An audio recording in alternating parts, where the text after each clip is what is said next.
Dear Founder by Maynard Webb and Kali Adler। Business शुरू करना हर दिन के साथ मुश्किल होता जा रहा है। टेक्नोलॉजी की इस दुनिया में चीजें बहुत तेजी से बदल रही हैं।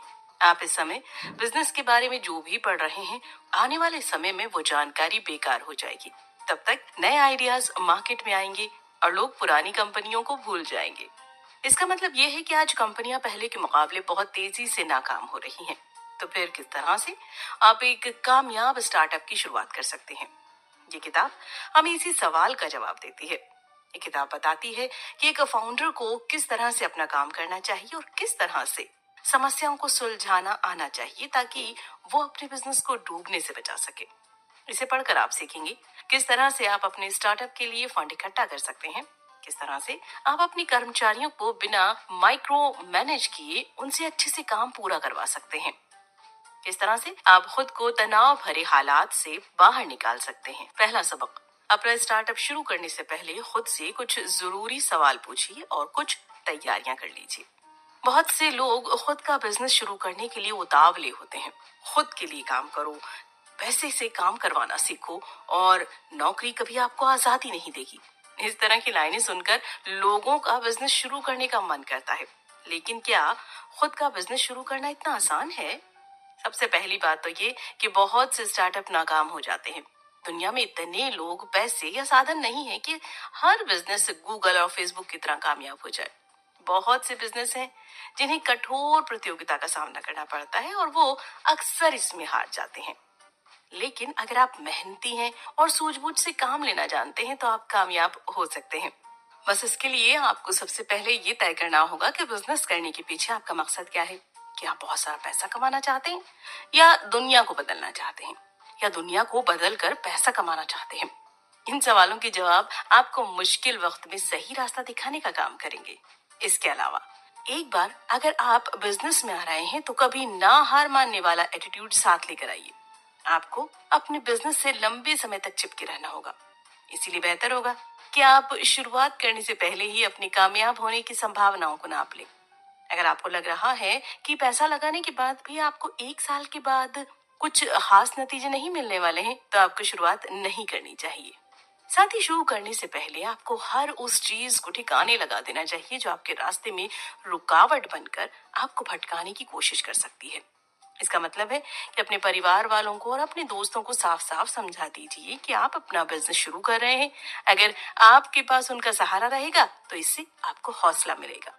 दूसरा सबक, अपने स्टार्टअप के लिए फंड इकट्ठा करने के लिए आपको सही इन्वेस्टर्स को खोजना होगा। जब आपको कोई नौकरी नहीं मिलती तो आप कोई भी नौकरी करने के लिए तैयार हो जाते हैं। ठीक उसी तरह से आपके स्टार्टअप को कोई फंड नहीं कर रहा हो तो आप हर उस व्यक्ति से पैसे लेने को तैयार हो जाते हैं जो आपको पैसे दे सकता है। लेकिन स्टार्टअप के लिए फंड इकट्ठा करना कहानी का अंत नहीं है। इसके बाद आपको उस पैसे का इस्तेमाल करके उस स्टार्टअप को कामयाब भी बनाना होगा और आपके पास शायद उतना अनुभव ना हो।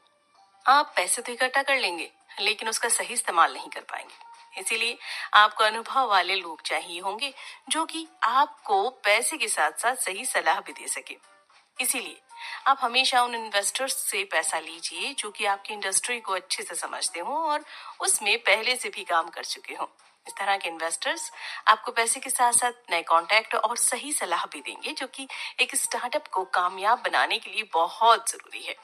एक बार आपने ये तय कर लिया कि आपको किससे मदद मांगनी है तो वक्त आता है उन लोगों से मिलकर उन्हें मनाने का। इसके लिए आपको सबसे पहले प्लान बनाना होगा। आपको ये देखना होगा कि आप इस समय कहाँ पर हैं और जो पैसा आपको मिलेगा उससे आप कहाँ तक पहुंच सकते हैं।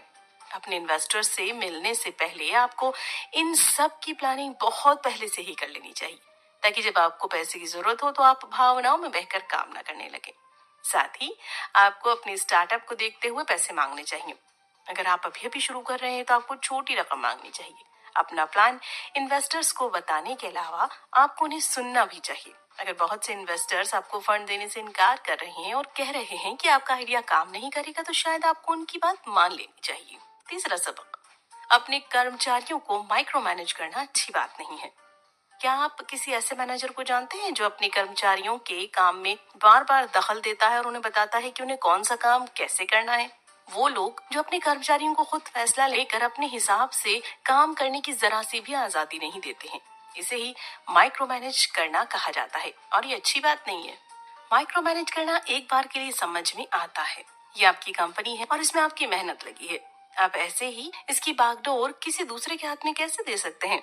लेकिन खुशी इस बात की है कि कुछ तरीकों का इस्तेमाल करके आप अपने कर्मचारियों को काम की जिम्मेदारी दे सकते हैं। इसके लिए आपको एक ऐसा कल्चर तैयार करना होगा जिसमें लोग एक्सीलेंस हासिल करने की कोशिश करते हो। इसमें आपको लोगों को ये साफ साफ बताना होगा कि उनके गोल्स क्या हैं। साथ ही जब आपके लोग अपने दिए हुए गोल्स को पूरा कर लें तो आपको उन्हें शाबाशी देनी चाहिए। एक अच्छे कल्चर के लोग हमेशा समस्या सुलझाने की कोशिश करते हैं। एक तरह के कल्चर को बनाने के लिए आपको अपने लोगों को खुद का एग्जाम्पल देना होगा। आपको उन्हें इस तरह से ट्रेन करना होगा कि एक समस्या को देखते ही वो अगले 24 घंटे के अंदर उनका एक समाधान खोज कर ले आए। अपने कर्मचारियों को उनके गोल्स के बारे में साफ साफ बताना और उन्हें समस्या को देखते ही उसका समाधान खोजने के लिए ट्रेन करना, ये दो चीजें अगर आप अपने कल्चर में ले आएंगे तो आपको उन्हें हर कदम पर माइक्रो मैनेज करना नहीं होगा। इसके अलावा जब आपके कर्मचारियों को अपने हिसाब से काम करने की आजादी मिलेगी तो वो खुद का दिमाग कंपनी में लगा पाएंगे। अब तक जहां सिर्फ आपका दिमाग लग रहा था वहां अब बहुत से लोग मिलकर काम कर पाएंगे, जिससे कंपनी का विकास होना निश्चित है। चौथा सबक, अपना काम किसी दूसरे को देना आसान नहीं है, लेकिन RACI मॉडल इसमें आपकी मदद कर सकता है। बिजनेस में आप अगर खुद से सब कुछ करने की कोशिश करेंगे तो आप कभी उसे कामयाब नहीं बना पाएंगे। इसीलिए ये जरूरी है कि आप अपने कुछ कामों को दूसरे लोगों से करवाएं ताकि आप अपने बिजनेस के जरूरी हिस्सों पर फोकस कर सकें। लेकिन ये करना काफी मुश्किल हो सकता है क्योंकि शायद आपको इस बात का यकीन होगा कि आपका काम आपसे बेहतर कोई नहीं कर सकता।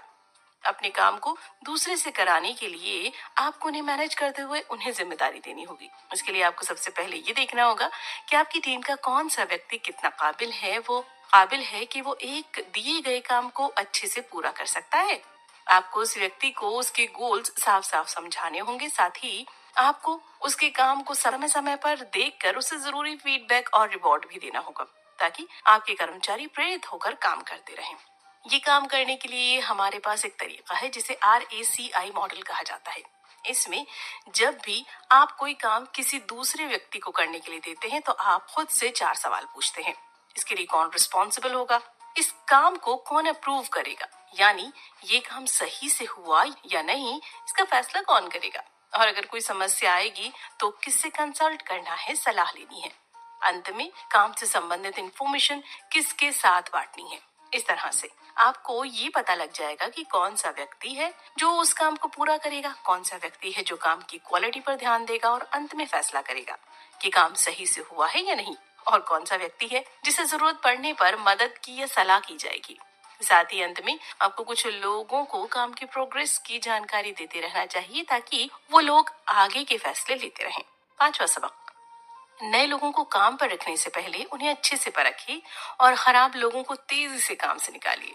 बड़ी कंपनियों में बहुत से कर्मचारी काम करते हैं, उनके पास बहुत से साधन होते हैं और अगर ऐसे में उनके कुछ कर्मचारी अपना काम अच्छे से ना भी करें तो उन्हें कोई खास फर्क नहीं पड़ता।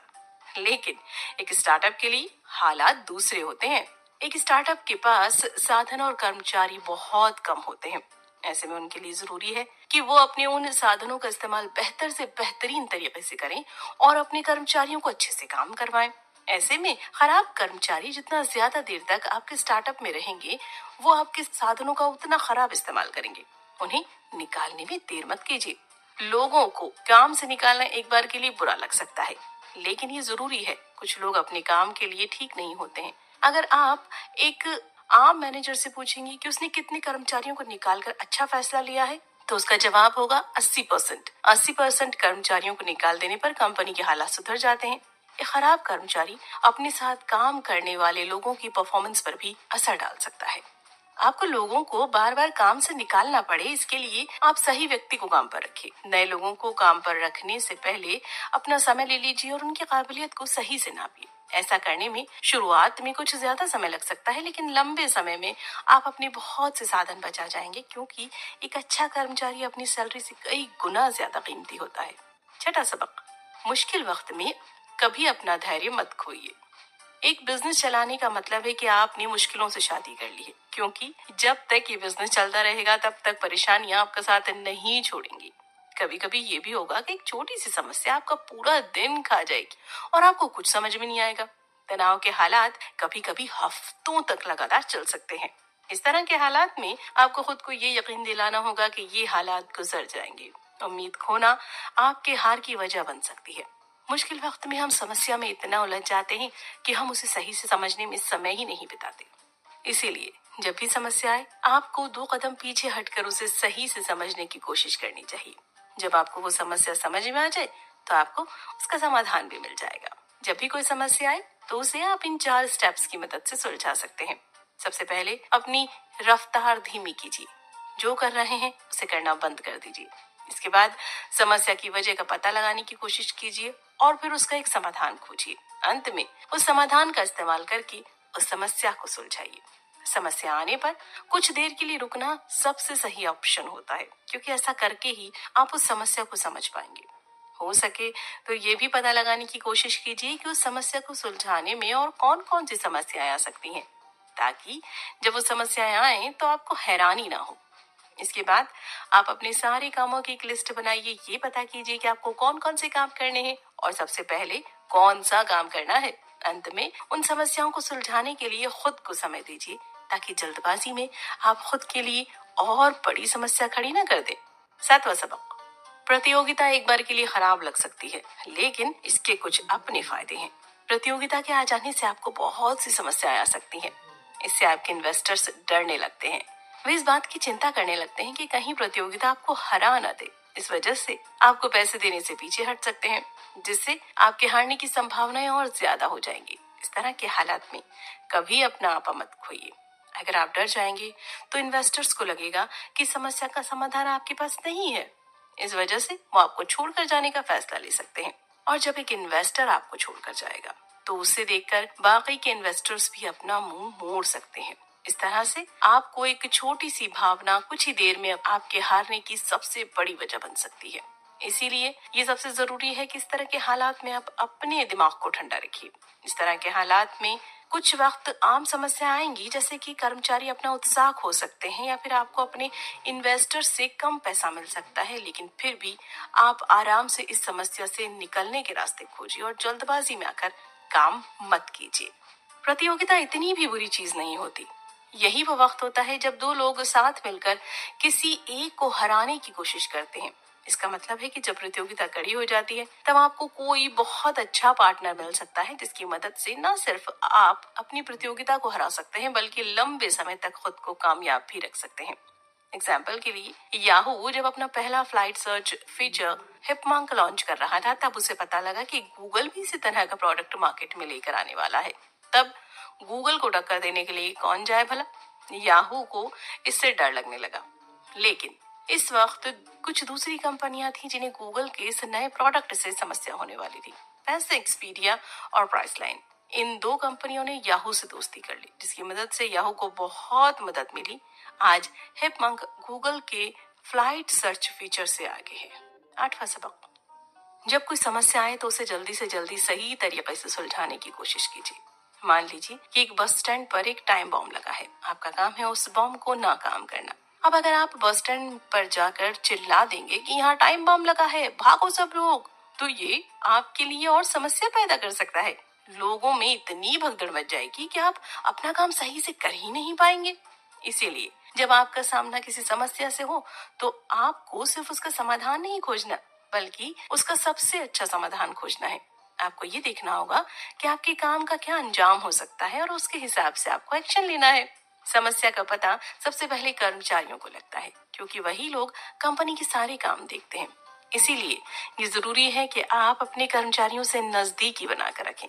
लेखक कहते हैं कि किसी भी समस्या को सुलझाने के लिए सबसे पहले आपको ये नाप लेना चाहिए कि उस समस्या से आपको कितना खतरा है। इसके लिए वो स्केल का इस्तेमाल करते हैं, जिसमें वो 1 से 9 तक के नंबरों का इस्तेमाल करते हैं।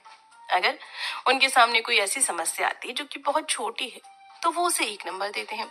और अगर कोई ऐसी समस्या है जो कि कंपनी बंद करवा सकती है, तो उसे वो 9 नंबर देते हैं। समस्या की गहराई नाप लेने के बाद आप जल्दी से जल्दी उसे सुलझाने की कोशिश कीजिए। ज्यादा समय गंवाना आपके लिए बिल्कुल भी सही नहीं होगा, क्योंकि छोटी लगने वाली समस्या भी समय के साथ बहुत बड़ी हो सकती है। अगर समस्या बड़ी है तो सभी को बोर्ड पर ले आइए और जी जान से उस पर काम करना शुरू कर दीजिए।